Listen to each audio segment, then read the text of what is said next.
I'm Wayne, and welcome to Goals by the Numbers. If you're passionate about football and love diving into the stats behind every game, you've come to the right place. We break down performances, analyse tactics, and give you a deep statistical look at the biggest matches. Today, we'll take a closer look at a few matches from the previous weekend: Everton's draw with Arsenal, Fulham's unexpected win against Liverpool, and the Manchester derby that ended in a draw. So, onto our first match, Everton vs Arsenal. Equalising through a penalty in the second half, Everton came back from a goal down to draw 1-1 with Arsenal at Goodison Park. You know what, let's just cut to the chase. So far this season, Arsenal's goals to shots ratio is 0.12, the second highest in the league. I really think they just need to buy a striker. The board just needs to put their hand in their pocket and make it happen in the summer. This season, so far, they've drawn 11 matches so far. And ultimately, I think that's going to be the thing that costs them the league. If those draws are about 6-7, they'd probably be above Liverpool at this point. There are some striking names floating around various media sources, so maybe in a future video we should compare them and see who we think is the most suitable candidate. And with that in mind, I could be wrong, as Arsenal did just beat Real Madrid 3-0 at home in the Champions League, with a couple of free kicks that can only be described as absolutely tasty from Declan Rice. And if they go on to win that, who am I to say who they should be signing? Despite the draw, the season has been good for Arsenal, and with Saka returning, there should be an upturn in goals scored. In the last year, Saka has a 0.48 assist per 90 score, and a 5.48 shot creating action score too. So he'll make a significant difference in the last 7 Premier League matches. Everton spent most of the match on the back foot with only 31% possession. This is probably why Doucouré only had 18 touches of the ball, but did manage to get Everton's only shot on target. Doucouré also completed 6 out of 10 passes, but in a defensive sense made 5 tackles. David Moyes will be reasonably pleased with the result. Since he has returned to the club, the team looked to have gained a second wind, and as they have enough points to not get relegated, I say enough points because the teams below Wolves have so few, the chance is really slim at this point. Thoughts of next season will soon be in the forefront of the mind of the manager and the fans. So on to our next match, Fulham versus Liverpool. Fulham beat Liverpool 3-2 at Craven Cottage in a competitive match. Liverpool made some uncharacteristic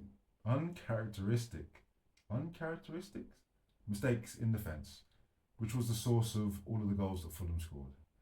Fulham move up to 8th in the Premier League table, 5 points behind Chelsea, who sit in 4th. Yeah, 4th.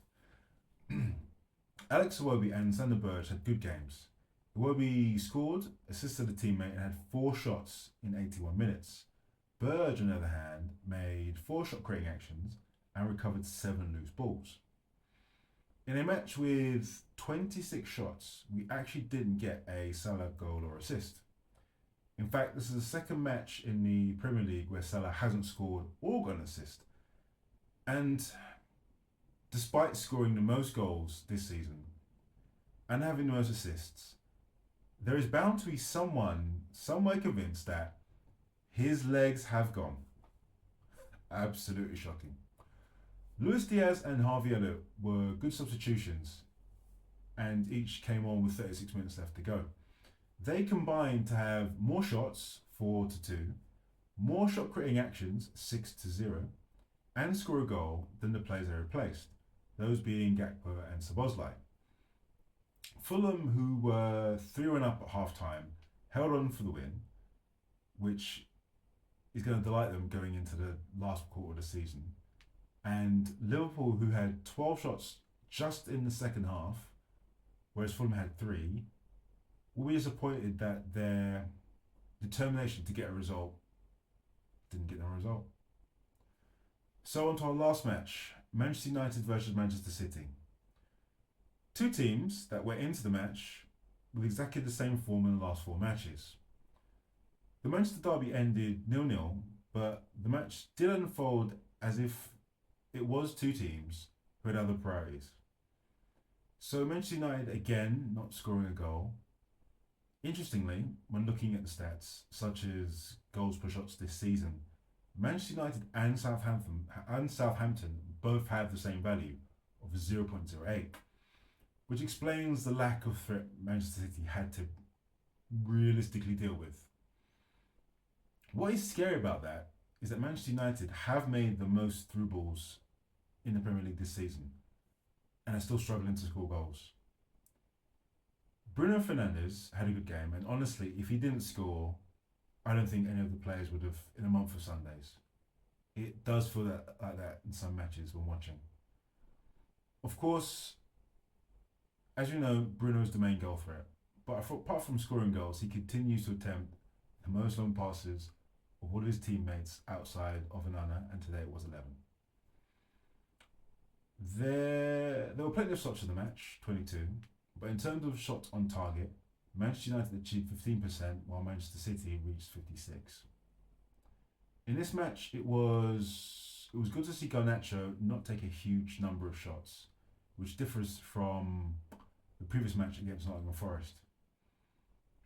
Manchester United started this match with two defensive-minded midfielders, being Ugarte and Casemiro. Casemiro looked like he enjoyed the match. He made 11 tackles, which is the most of any player this season so far in the Premier League. Bruno, he really needs some help. He was likely to score or assist a goal in this match, but can't play the ball to himself. He had the highest expected assists, being 0.5, the highest expected goals, which was 0.2, three key passes, made three passes into the penalty area, and three through balls, and 9 shot creating actions. That all shouldn't be done by just one player alone. That's just far too much. On the flip side, Manchester City, not really sure where their season is going at this point. They are fifth in the league. They still have the FA Cup, so I guess they're hoping to either get into the top four or win the FA Cup to kind of bookend the season. I'm convinced that their fans won't currently be happy, especially when you consider the recent success that they've had. But can you imagine a bad season has you fifth in the league, a point off fourth position with 7 matches to go? It could be so much worse.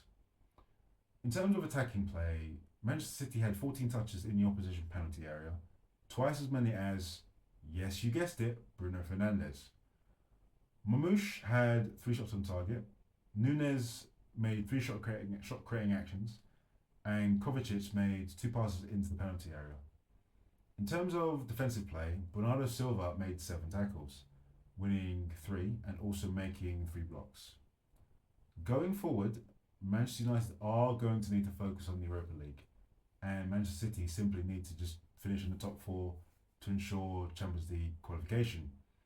There is a chance that 5th place might get them into the Champions League, but I'm sure they're not going to want to rely on that and just want to qualify proper. So, with all that in mind, we move on to our questions. So, question number 1. Do you think Arsenal have to sign a striker in the summer to win the league next season? And if so, who would your pick be? Number 2. Is it time for Liverpool to freshen up their starting 11, or was the last match just a blip? I say a blip because that is the second match they've lost all season. After 31 games? Absolute terrible blip. Must be an absolute massive crisis. And for Manchester United fans, do you think Bruno is being wasted at a club such as Manchester United? Or is he part of the problem?